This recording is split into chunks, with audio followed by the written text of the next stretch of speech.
Okay. Also, you've been requested in the past to be on the show because you got a very specific personality. It's a very unique personality. Yeah, it's all over the place. Hey everyone, welcome back to Drawing Power. I'm Veda Scott. I've got Alec Price here. Do you know what we're doing today? No clue. Okay, because I did grab you as you walked in the door. Yeah. Panicked and said. Yeah, she hustled me. I was like, I need someone to film my show. Anyway, this is Drawing Power, the show where we have a little chat while we also draw with some crayons. That's lit. So. You know, I'm kind of offended because you just said you had no one to do your show, so your last resort was Alec Price. No, that's not what happened at all. So first of all, that's so horrible. First of all, I feel so beneath. Like what's going on here? Okay, so first of all, I didn't have anyone do my show because no one was here. Yeah. And I was here early. That's part of it. Okay. Also, you've been requested in the past to be on the show because you got a very specific personality. It's a very unique personality. Yeah, it's all over the place. And you're also one of my constant requests when people are like, "Oh, what wrestler could do commentary with you?" It's always you. 100%. You're great on commentary. Yeah, I got a mouth on me. You're great on commentary, but can you draw? Are you artistic in any way? I'm an abstract artist, so like I can draw like a really cool whatever. I just don't. I'm not a good like a parabola or like an amoeba kind of shape. You can't. Yeah, like I'll just draw a bunch of like just a bunch of like fucking triangles or whatever, and like it ends up turning into like a picture. Okay, but if I was like draw this specific thing. Yeah, I'm like a caveman with sticks and trying to make fire. We're gonna have to do that today. Okay. That's the premise of the show. So the reason this all started was because I can't draw. Okay. I can't do anything with these crayons or like paint anything. Like I can't get it to go from what's in my head to the paper. It's always bad. So I started doing this to figure out if anyone was worse than I am. Okay. And we're gonna see how it goes. Probably worse. So as per usual, we always have a prompt. But because I did just grab you, I didn't come up with anything ahead of time. So hold on. Let me think. You got the trash catch. Oh, I got it. This is perfect. This is perfect. Garbage Daddies. One more time, because he's trash. I'll put all these clips in. We could draw the king of trash, Oscar the Grouch. Oh, okay. That's what it's got to be. I fuck with Oscar the Grouch. So I will say this. This is not going to improve my drawing in any way, but Oscar the Grouch is my favorite Sesame Street character. I think he's everyone's favorite, especially the old clips of him when he had to move around. Yes. So he'd pick up the trash can and walk his little feet were coming out the bottom. Yeah. I mean, think about Oscar. Okay, so he lives on set. You can start drawing whenever. We try not to look at each other's drawings, but it can be tough in these constrained environments, which we are at the MCW arena right now near Baltimore, and it's like a whole facility. It's gorgeous over there, but right now I just found this basically this pile of junk that I'm filming on. Yeah, I thought this was the locker room, honestly. It's not. There's a real locker room. All right, so Oscar the Grouch. But Oscar's great because like he lives on Sesame Street, right?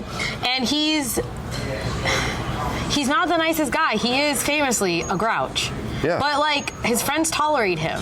And I appreciate that as someone who has everyone moods. needs a grunch in their life, you know what I'm saying? He keeps it real all the time. Now, I don't know if we have some greens here. Oscar famously is green. He's a darker green, though. He's a darker green, and I don't know what I have here. So. I got Shamrock right now. Now, you went deep with the Oscar cut of him running around with that. Did you grow up watching Sesame Street? Yeah, I'm a big Muppets fan. Oh, hell yeah, that's what we're going to talk about. I love Jim Henson, like Dark Crystal, Labyrinth. I'm a big fan of that shit because like the cool thing about like Dark Crystal and Labyrinth and the Muppets that they were using was that it was like, yeah, they were puppeteering, it's Muppets, but like there was actual like emotions coming out, like the eyes were blinking or the faces were moving. It's still acting. Yes. So you obviously we've got Oscar.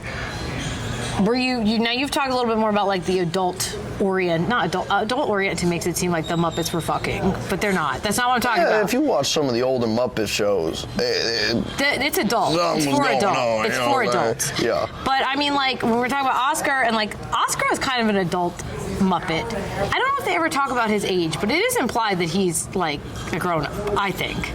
Oscar the Grouch. Yeah. Oscar's definitely... He's grown, right? Like, there's no way. But I feel like that was the thing with the Sesame Street characters. You can never really figure out if they were kids or grown-ups. Like, I thought Big Bird was going to be the adult of it, but Big Bird was one of the kids, and so was Snuffleupagus. And Snuffleupagus, he was... Nobody believes in Snuffleupagus. So, I'm going to bring this all the way back around. Here's a real... We talk about Muppet deep cuts and Sesame Street deep cuts. My favorite thing that I used to watch over and over and over on VHS tape, because, as discussed previously on the show, I am elderly. On VHS tapes, there's a special where the Sesame Street Muppets, they go to the Metropolitan Museum of Art. Okay. You can probably find it on YouTube, honestly, because most of those specials are in their entirety on there. And that is the special where they finally find out that Snuffleupagus is actually real. Because Big Bird goes off to meet Snuffleupagus in the museum. Spoiler, he gets locked in the museum. Oh. And all his Sesame Street friends, they also stay in the museum trying to find him. And he's been talking about he has to meet up with Snuffleupagus all day, and they're like, you dumb bitch, he's not real, there's nobody here. It turns out that, in fact, he is real. He is real. And during that same special, which, remembering it as a kid, I remember it as being hours long. It's like 40 minutes long or something.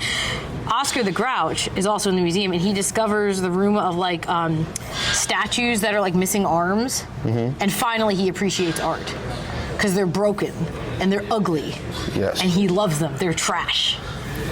Oscar, man. I think I got stuck into like a YouTube wormhole. Yes. Where I was like, all right, so when did they figure out when Snuffleupagus was Snuffleupagus? What is the storyline right here? Because originally he was supposed to be Big Bird's imaginary friend. Yes. And he always left like, I'm gonna call an emergency Snuffleupagus. And then people would show up and he'd be gone. He'd be gone. And they wouldn't believe Big Bird. Terrible. I always liked, Cookie Monster's obviously everyone's favorite. But, Elmo was alright. Like, it wasn't the biggest Elmo person. So, honestly. again, I am older, and when I was a kid, Elmo was just like a Muppet. He was just a Sesame Street character. I watched Sesame Street before he became, like, very Elmo-centric. So did you grow up with Elmo? You grew up, though, with Elmo as, like, a full-on thing. Yeah, he was the main character of Sesame Street at that point. Yeah. Like, I don't think I could have tolerated that. I don't think, it's like, it's not that I didn't mind it, but I definitely started to tune off when I heard, hello, Pete, you know what I'm saying? Like, when Elmo came on, it was kind of like, I forgot to leave room for his mouth. Oscar, I'm sorry. I gotta fix this. Yeah, I almost did that with the eyes, but then I forgot the mouth, so now I'm going with the motions. When you go back and watch old Muppet shows, also, obviously a lot of the celebrities, unrecognizable these days, but they were very famous at the time. The Vincent Price Muppet Show is probably my favorite one. If you check out that episode. Yeah. Oh, I really did mess this up. And now he's smiling. Oh, Oscar, I'm sorry, I'm not staying true to the spirit of Oscar. So besides... So besides, Dark Crystal, Labyrinth, what other Muppet properties do you enjoy? How do you feel about, for example, this is a divisive question, Muppet Christmas Carol? I fuck with the Muppet Christmas Carol. Thank you. It's the greatest Christmas movie of all time, possibly, according to me. Forgot his eyebrow. So I'm trying to fill it in. But yeah, Oscar, I think, what color is this? A couple shows back we lost the black crayon and I never got it back. So you got it? You found it? Mm-hmm. It just legit. Did I maybe buy another black crayon and didn't remember? Well, I need that. I found it. Wow. I think it was Titus Alexander I had on here was trying to draw Kenta Kobashi. He didn't have the black crayon though, so he was like brown hair. It was a mess. It was a real mess. But I feel good about this now that I have this black crayon back. I'm like stuck on this because this may or may not be Oscar. This may be just like a whole different, like maybe Adult Swim character that I'm just dreaming up right now. This is what happens though. It's in your head, right? And it's very difficult to get it onto the page. Do you fuck with Pokemon? Yeah, I love Pokemon. Okay, so I'm not a big Pokemon fan. I don't really know that much about them. I tried to do Draw Your Favorite Pokemon with Drew Parker, who fucking loves Pokemon, obsessed with Pokemon. And he drew some like obscure character, and I tried to draw what I thought was my favorite Pokemon character, Jigglypuff. And what I produced It was not Jigglypuff. It was not Jigglypuff, not even close.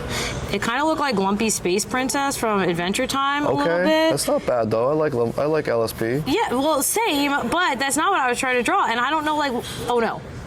The lights just went out. Hold on, let me just check and make sure that we can see. We should be fine. Oh, yeah, it's all good. It's this atmospheric. Looks like a jacked Oscar right now. It's atmospheric, if anything. I'm Picasso, okay? Well, you said that you're better with, like, abstract drawings. Yeah, like I don't know. It just seems easier with my ADHD, honestly.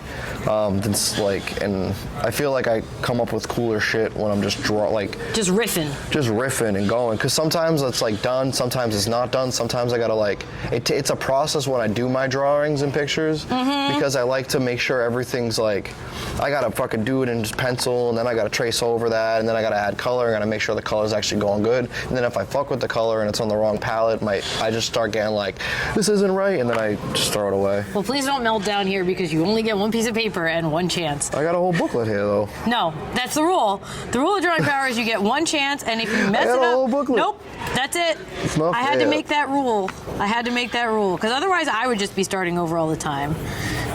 So is that how you approach your pro wrestling? Also, do you like to really develop it, work on it, or are you more just kind of riffing? What do you think's what's your process? I feel like it's a little bit of both. All right. Because it's kind of like they've been teaching us pro wrestling in school for years and no one really realized it.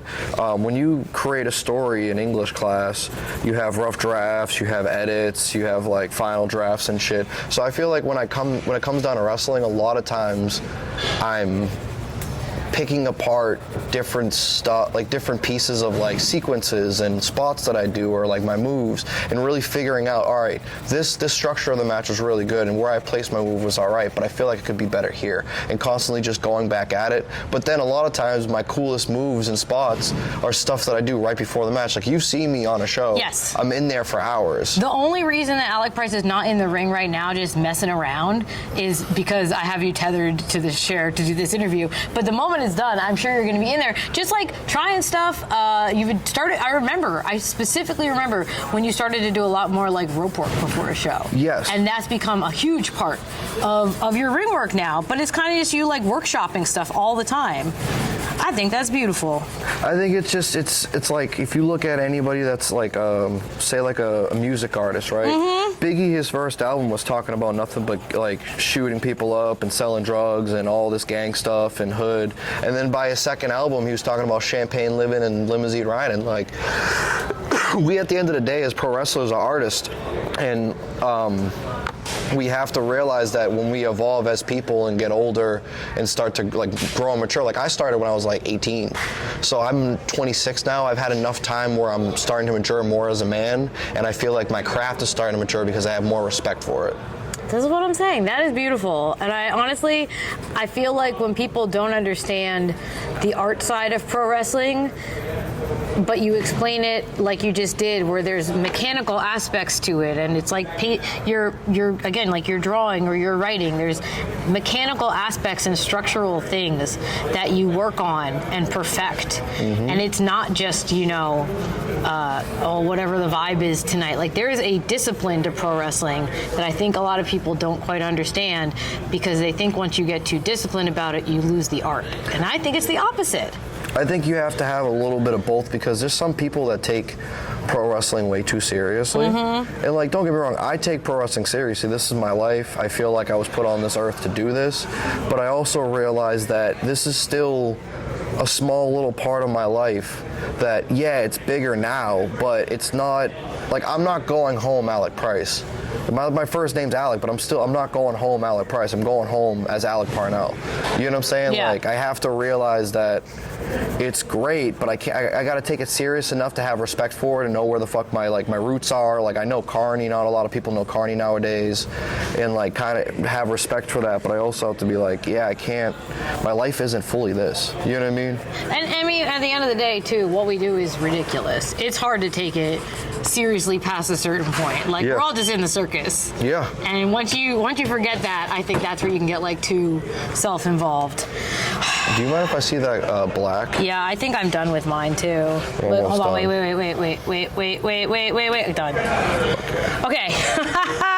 All right, this is one that I'm actually not fully ashamed to show. Really? Yeah, this is one of my better ones, but maybe it's because I do love Oscar and there's not a lot to him, perhaps. Yeah, I mean, he's just a half a body in a trash can.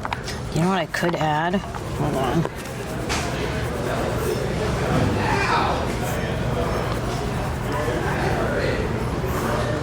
Oh, I might have gotten too ambitious. I flew too close to the sun, but So to speak. I'm gonna keep going. All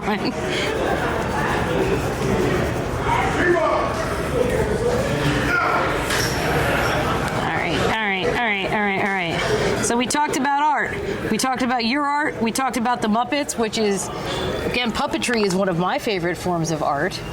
I've been very excited recently on AEW. If you follow any of the Harley Cameron has been doing more for puppets Yeah, it's on awesome. the show. She's great. I have been so pumped to see puppetry represented in pro wrestling because there was a long time where I was building puppets. When I was over in Japan for DDT for a while, I made like puppets of Gon the Fox, which is Antonio Honda's like his little story that he tells is always a dick joke. Gon the Fox puppet. There's a Veda puppet. There's a Speedball Mike Bailey. There's a Mal puppet. There are all these puppets. They had exploits, and it was like, it didn't really have an audience at the time because it's a little too weird. But now on TV, Harley Cameron is out there hot as fuck doing puppets. And I think hot girls doing puppets is the way that pro wrestling needs to evolve. Oh, 100%. More hot girls, more puppets. Yes, please. But yeah. Oh, this is the wrong color. Pink. So yeah, so shout out Harley Cameron. Thanks for bringing puppets back into the mainstream. All right. I can't find the right colored pink, so I'm just making this up. All right, here we go. All right, and I need just one little dot. All right, this isn't bad. My hair is like puffing up under these lights. It's definitely not Oscar, but it's not bad. All right. Are you done? Yeah, I'm done. Okay. I usually show mine first, so I'll do that first. And this one, y'all, I'm not ashamed. I'm not ashamed. Okay. Oh, okay. Okay. So, and then I've got his worm down here, Slimy the Worm. Okay. Which is oh, I didn't get Slimy. Damn. Well, I just had a little extra time, so I just was riffing. So he's in the trash can. He's got the big brown eyebrow. This is where I forgot to draw his mouth, but there's a mouth, and he's like a little too happy. Kind of looks like a cabbage. He does look like a cabbage. This is kind of close to the color, but I feel like it's supposed to be like swampier or like, yellow. Yeah. Like more hints of like orange. It's not a good green. It's not like an attractive green. And so yeah, this is my Oscar, and I don't feel bad about this one like I normally do. What do you got? All right.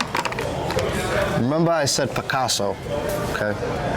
But it's Picasso, you know what I mean? Oh, that's good. Look at you. So I can see where you're saying that it looks sort of like something else, but I'm not sure what. But it also looks like Oscar, I think. I think it's got hints of Oscar. You know what I'm saying? He's in the trash can, which that helps a lot, I think. The eyebrow. His mouth isn't that big. His mouth is not that big, and mine, he's just smiling. This looks like a little bit like a Christmas tree that someone's thrown out. I think if you combine these two, it could be Oscar. You have the spirit of Oscar at the very least. Yeah, he's grouching at someone right now. Yeah, look, he's yelling. He's yelling at someone, and this one's just, he's smiling. But yeah, they took his trash can lid. Oh, yeah, I have the lid on, like a little hat.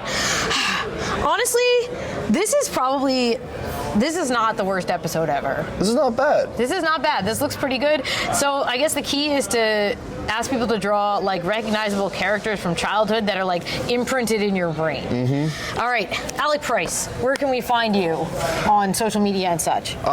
Twitter and Instagram is the same handle, at the Price City OG. I'm not on Facebook no more. I got Threads. Snapchat's only for the woes. And shout out to my Big Cartel, about to drop a new shirt pre-order tonight. Yeah. So let's get that. And I'm Veda Scott. You know where to find me. I'm pretty happy with this. I'm pumped. I'm feeling good. This is good. Come on, son. What is Oscar's? Oh, I love trash. I love it because it's trash. That's not a great Oscar impression, but that's his song. Thank you guys. See you next time. Bye. Peace.